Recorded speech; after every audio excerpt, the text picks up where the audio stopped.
Hey, geography students, we are going to continue talking about urban models today and look at some other concepts to understand how cities are set up. So let's take a look first at our central business district.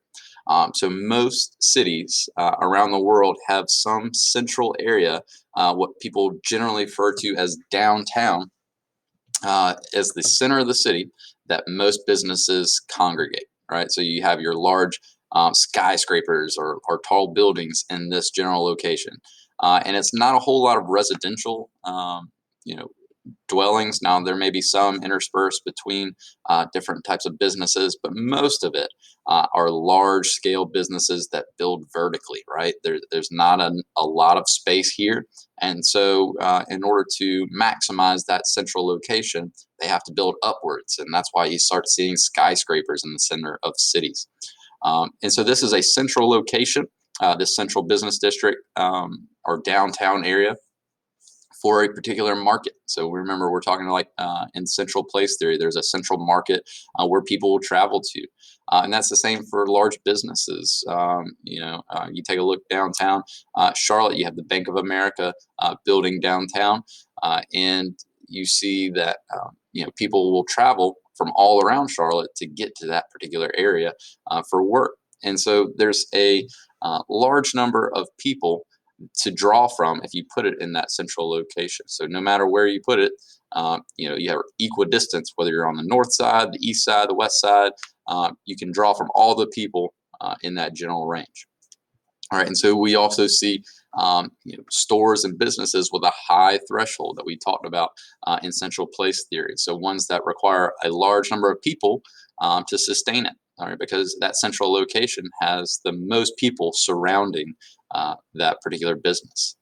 We also know that land is going to be more expensive at that central area. So that's why another reason why businesses start building vertically in that central business district. There's not a whole lot of land to go around, and the less of something makes it more valuable. And so they start building higher and higher buildings on that particular land. And we start noticing that other types of places cannot afford it. The average person can't build a home in a downtown business district, because the land's too expensive. So they'll start moving outwards, right, to that outer ring of residential areas, or maybe even to the suburbs where the land is even less expensive. And the same thing for large scale factories. So factories need to be large in order to produce large amounts of materials to have these large machines. And so that requires a lot of land, and land is expensive in that central business district. So they get pushed out to the outer rings as well. So we don't usually see factories and people's residences or homes in that central business district. It's mostly large, high high-end businesses or retailers with a very high threshold. So you can see that here in this example of Charlotte as well. That central business district here in the red, not a whole lot of residential downtown. There's a few interspersed, but most of them are around the outside edges. The same thing with industry. It gets pushed out to the outer edges where there's more space. So this helps us to understand a lot of different ways in which downtowns are set up. So let's take a look at some of these models that help us to understand the rest of a city. So these urban models were based in North America, and particularly based on people's observations of one city in particular, and that is Chicago. These are models used to explain how in North America cities are set up. These do not necessarily apply to other parts of the world, and we'll talk more about that later. But in particularly North America, so especially the United States and Canada, we see that these models apply. And the three models help us to understand why we have a central business district and where services, industry, housing, roads, and transportation all set up. So let's start with the first one that was created by a guy named Burgess in 1925, and that's the concentric zone model. And this is a helpful model that uses the central business district as that center point. We know it typically is located in that central area of a downtown city. And what Burgess tend to notice is that there were rings around that central business district where things congregated. Such in zone 2, you have the transition now from businesses to more residential or more factories. So there's land is a little less expensive in that center area, so they start congregating more houses and businesses in that outer ring, and it's even less expensive out here, and we start seeing more and more houses. But what we tend to notice is that based on this model, is it explains why that central business district is so expensive. That center point is going to be the land where it's the smallest circle, right? So the smallest circle is right here in the middle. And so that land, there's not a whole lot of it. And if there's less of something, that makes it more valuable. And so that means that the price of the land in this first zone, or that central business district, is going to be the highest. And you can see that here in this model. It's called the bid rent curve. But basically, all you need to know about it is that that central part is going to be the most expensive land, and so that's why you start seeing skyscrapers and tall buildings in that central area. And then as you move away from that center point, land becomes less and less expensive. So you can put a factory in there that's a little bit bigger, or some houses, or some things of that nature.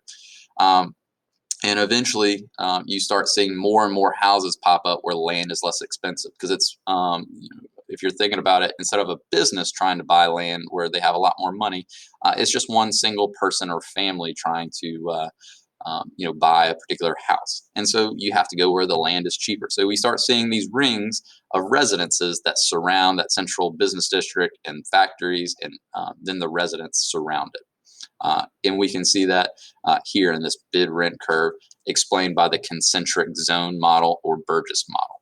All right, and again, this is based off of what he saw in Chicago.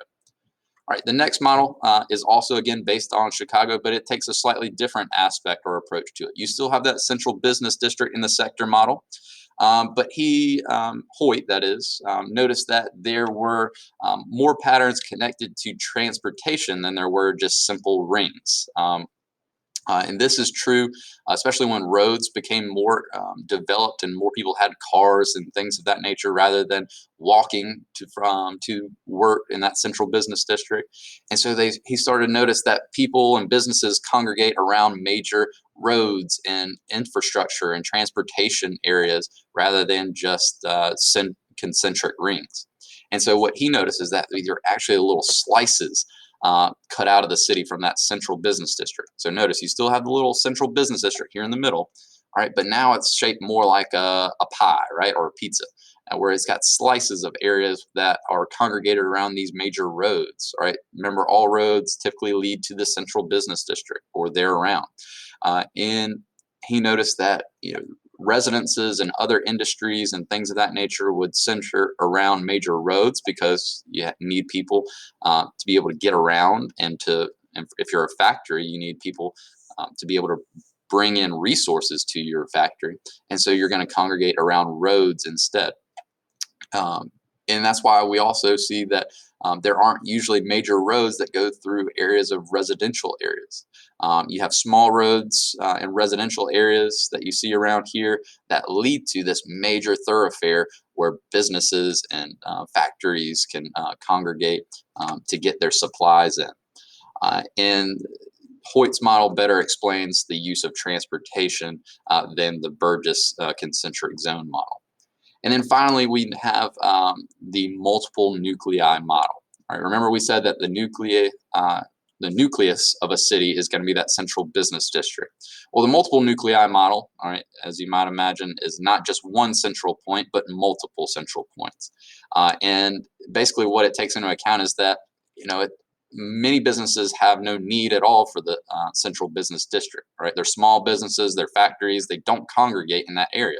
So they have their own centers, right? And so they have the central business district here, but you have more, industry over here, right? In this land where it's cheaper, and they have their nucleus of industry nucleus over here, and then you have a light manufacturing or other industrial business over here, and then residences have their own central area where they congregate around over here. And so there's these multiple nuclei where land is is grown around. So people congregate around these multiple nuclei rather than just that central business district. So it less emphasizes that central business district and more emphasizes all the different areas where people congregate.